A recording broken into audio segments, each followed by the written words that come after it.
And that's all the sport for now. More torch news tomorrow as well.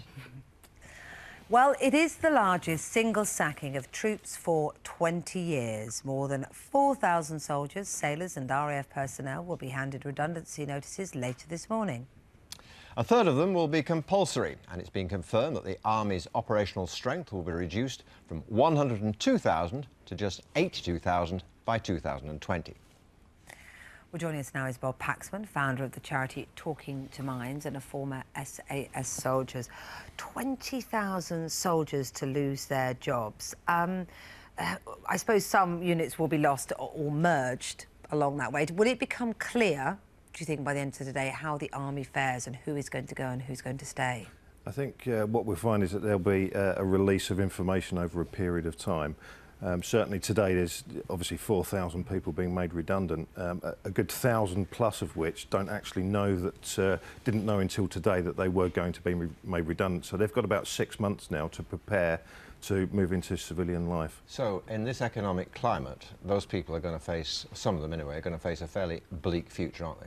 Absolutely. There's potentially no job to go to. There's housing problems. We've moved away from if you like, your council housing across to social housing schemes, of which many of these people are not going to be on the list to actually receive a property. So for the amount of time they've been in the military, they're going to have to start again before they actually get accepted onto one of these social schemes.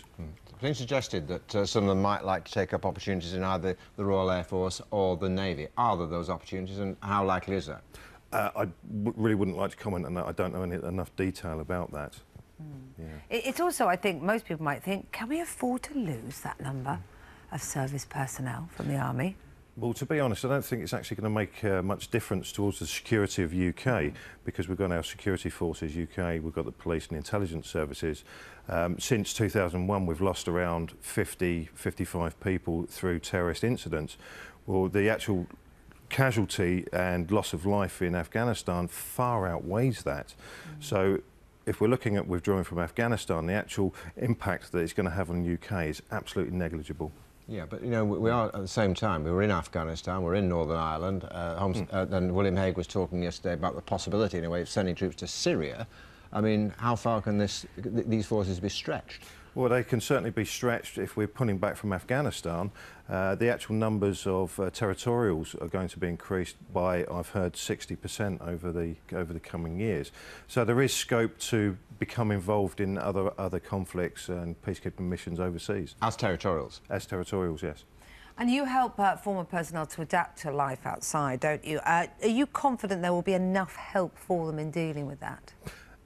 Absolutely not. There is not enough help there, and certainly we've taken a different approach to helping the guys normalise back into civilian environments, and we're non-trauma focused. What's there with the medical model focuses on the trauma, and we focus on everything that's not the trauma. So we're actually helping guys get back into civilian life, and if you like, put down their negative baggage very, very quickly.